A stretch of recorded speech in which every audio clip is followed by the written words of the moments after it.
Now we have another topic which is really easy topic for statistics, and the range. How you can find range? Range is x largest minus x smallest. So you have given any the class as before and frequency.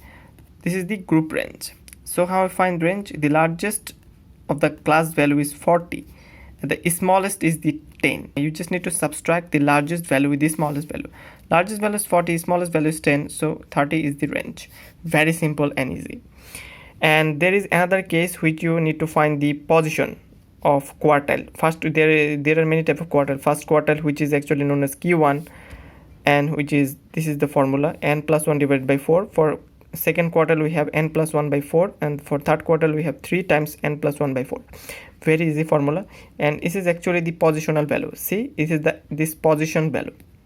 We are concentrating on this positional value, the first quartile or second quartile or third quartile. The example is that there is total 9 number of values in your data set given, and Q1 is the n, which is the number of items in your given, plus 1, which is n plus 1 divided by 4, which is 2.5. This is actually the positional value, not the actual value, because you cannot find 2.5 in any of the data set. You just need to find the position. So 1, 2, 3. So 2.5 is actually the mid value of the 12 and 13 between those kind of value, which is 12.5. So 12 plus 13 divided by 2, which is 12.5, is actually the Q1, and its positional value is 2.5. Remember that this is very important, this positional. Q2 is simple. How you can find Q2, which is simply 2 times Q1, because the formula which is 2 times n plus 1 divided by 4. So Q is, we find the Q, we just need to multiply with it with the 2 if you want to find Q2. So Q1 was 2.5, so we just multiplied with 2, which is fifth value. Now what is the fifth value? Fifth value is actually the 16. Now how you can find that? We need to go to the previous page and see the fifth value. 1, 2, 3, 4, 5. This is the 16. So 16 is the your previous value. So this is the 16. Same as before, if you need to find Q3, 3 times Q1, which is, you can find same way, which is 19.5. So 19.5 is actually the mid value of those two values again. So interquartile range. So you need to find the range of Q3 minus Q1, which is 19.5 minus Q1, which is Q3 is 19.5, Q1 was 12.5, which is 7. So this is the interquartile range. This is the answer. Same way you will do this kind of example. Once again, I'm telling you, I give all those notes in my GitHub pages in the video description below, so you don't need to worry about anything of those notes. I have given all those notes and taking the pictures and uploaded onto the GitHub pages, so that you can download it and see how I make those notes, and you can get it for free. So you just don't need to worry about different kind of example. Just understand the mathematics of it and just practice it. This math is actually the same mathematics as this one. So I know you can do this, and this is the final answer should be Q3 minus Q1, which is 19 minus 15, which is 4. I need to find Q1, Q2 and Q3 same as before with this kind of rules and formulas. Our another topic is our mean deviation. So there are two type of mean deviation. One is ungrouped and is for group. Now you can remember that previously I taught about how you can find the mean of any group data, which is summation of fi xi divided by n, which is number of items. So same way, if you want to do it for ungrouped data, you just need to sum of xi, which is the individual value of your data set. Suppose your data set we have given 4, 6, 8. So this is your individual value. You just need to subtract each individual value with the x bar. Now x bar is the summation of total items. You just add all the items and divide by number of items. In this way you'll find the x bar. So you need to subtract each individual items in your data set with the x bar divided by number of items. So this is actually the formula. For group data, you just need to do same thing for xi minus x bar and times fi, which is the frequency of that class. You just need to multiply them and sum them, all of them up, divided by number of items in that group. Suppose we have this kind of ungrouped data 6, 4, 3, 5, 2. Just x bar is equals to the sum of all items divided by number of items, which is 6, which is 4. Now how you can find the xi minus x bar. Xi is the given dataset value, so actually 6 4 3 5, which is all the dataset value. We just need to subtract those value with the x bar value. So xi minus x bar is 6 minus 4 is 2, 4 minus 4 is 0. Same way, just subtract those kind of values with the 4, and you will find your result. And just you need to modularize all of that, so that you don't get this minus value, you always get the positive value. So summation of xi minus x bar, which is 6, so total value divided by number of items 1 2 3 4 5 6, which is 1. So this is the mean deviation. Deviation is actually the difference of 2 points of a given points. So this is very important to know in many cases, fields in computer science and many projects. So understanding the difference between 2 points and their differences from the center of your position is super important. So these differences of any points from the mid value or the average value is very important to know. So keep in mind that. Group data example, suppose for group data you have 5 to 10, 10 to 15, 20. This is for your group data, and you know that in group data you will always be given with the frequency, and the total frequency is the n. And for group data you need to find fi xi. So xi is the 10 plus 5 divided by 2, which is the mid value of this class. You can find all of those, and the frequency is also given. So you need to multiply xi fi, which is 90, and xi minus x bar. Same way, you need to find x bar.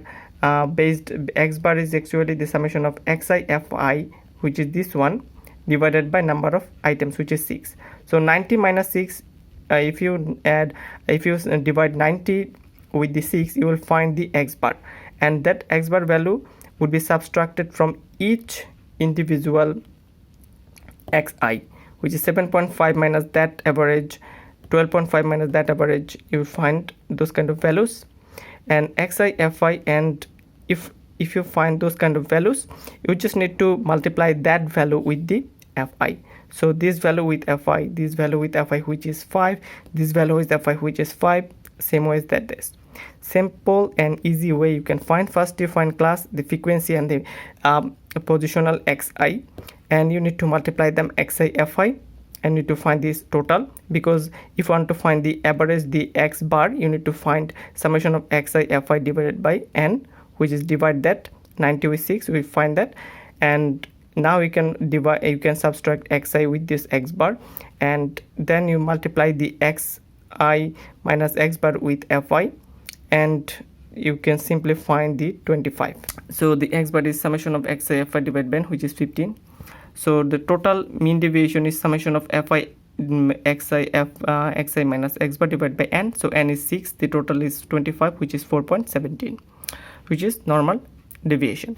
Now standard deviation is also a very important term in any kind of statistics and statistics related subjects.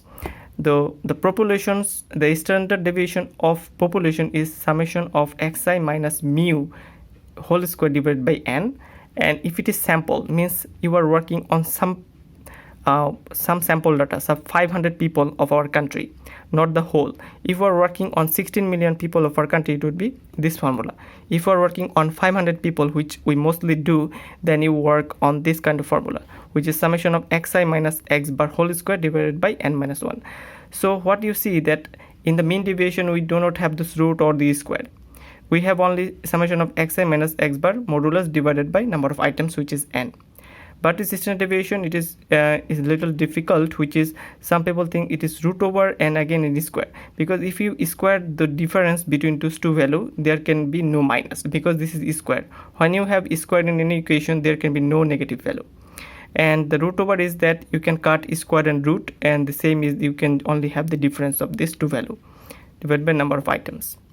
So this is the main logic, the differences of mean deviation divided by the standard deviation. So these are the formula that how you can memorize your formula. So same way, you need to find the summation of xi minus x bar whole square. So first you need to find, you have given the data set 9, 10, those kind of things, data sets are given, and you need to find the x bar, which is x bar is equals to total number of values. You just sum them all of them up, which is 65, divided by number of items, which is 10, which is 6.5. Now you can find the xi minus x bar, which is the mean must if you want to find the standard deviation. Now you need to find the square of it. You just square all of those individual items for 10 of them, and total summation of xi minus x bar whole square is 58.50.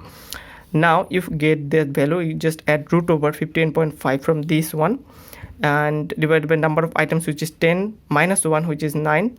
Just find that you can find 2.56 with the standard deviation. The standard deviation is actually the deviation of your data set from one value to another value. The difference, we are finding actually the difference of those kind of values individually. So the less the standard deviation, the more it will be, the more consistent your data. And if there is very much amount of your deviation, it means the data are not that organized. One is very high, one is very low, the difference is very high. So you need to make sure that your difference is the lowest possible. So the lowest the standard deviation, the better it is. So this is the second example. We have given the classes and the fi, because this is the group data. And for group data, we need to find fi xi. So fi is given, the class also given, so x is the mid value of those classes. So you just multiply them and you find the fi xi. So this is needed to find our x bar. So summation of xi fi divided by n, which is the number of items, which is 2 plus 1 plus 1, which is 4. So for that, we need to find xi, individual items of xi, those things, and minus the x bar, which is 22.5. And you need to find the square of that value, and also you need to multiply those square of the xi minus x bar with the fi, and you find 275. So standard deviation is the summation or root over of fi, a summation of fi xi minus x bar whole square divided by n minus 1, which is root over 275 divided by n minus 1. N is actually the 4 here, because there is 4 number of items, which is 9.57. This is the standard deviation. Now we have the coefficient of variance or dispersion. So you can understand by the name of it, which is the coefficient of variance, the variation of those variables. And it's a use cases that compare with 2 or more variables. Use cases is that especially used when the unit is different and there have a huge difference between 2 sets of data. So CV, which is coefficient of variance, the formula is the sigma divided by mu times 100, which is for population. It means the entire data set. And for a sample, we have standard deviation divided by x bar times 100. It is for sample, and it would be in percentage. So remember the standard deviation divided by x bar times 100. Now for stock A, we have given the average price last year, which is the x bar, which is $50, and the standard deviation is 5. The deviation of the average is only 5. So the coefficient of variance for stock A is standard deviation 5 divided by 50, which is the average, which is the x bar times 100, which is 10%, according to this formula. For stock B, it is standard deviation 5 divided by average plus last year, which is 100. So 5 divided by 100 times 100, which is 5. The smaller one is 5%. So there is less deviation here. So both stock have same standard deviation. The standard deviation is 5, but stock B is less variable relative to its price. So it is less actually variable relative to its price, because there is only 5% coefficient of variance. There is less variable relative to its price. And let's find it for Celsius and Fahrenheit, and both data sets are given. This is one data set, this is one data set. This is the total is the 100, the total is 340. So the x bar is 100 by 5, which is 10. Same here, 340 by 5, which is 68. So first we need to find the average for our example 2, Celsius. So this is the data set given, and we have also find the x bar in the previous page, and need to just subtract each value with that mean value, which was 20. So 0 minus 20 is minus 20, and same as this one. You need to find the xi minus x bar whole square if you want to find the standard deviation, because remember that the main equation was the standard deviation divided by x bar. So we need to find standard deviation. For that, you need to find the root over xi minus x bar whole square, which was we find and sum them up, which is 1000 divided by total of number of items minus 1. The number of items are 5, minus 1, which is 15.81. So coefficient of variance is standard deviation 15.81 divided by x bar. The x bar is given, which is we find the summation of all of those items divided by number of items, which was 20. So 79.05%. Now for Fahrenheit, you same find the xi and the x bar of that as well, and xi minus x bar and also xi minus x bar whole square, and the total of number of items minus 1, and find the formula for standard deviation, and the answer is 28.46. Now we find the coefficient of variance of standard deviation minus x bar, which is 28.46 divided by x bar, which was 68 for Fahrenheit, times 100. So the ultimate answer for our coefficient of variance for Fahrenheit is 41.85%. Now for Celsius it was 79.05%, but for Fahrenheit it is 41%. So which one is smaller, which one is better? Obviously 41 is smaller and it is better. So Fahrenheit scale is less variable to Celsius relatively. So it is less variable to relative. It is going to change a little bit less compared to Celsius. Fahrenheit is more stable because there is less coefficient of variance. So in the next tutorial we will understand about the correlations in other stuff. So that's all for today, guys. Thanks for watching.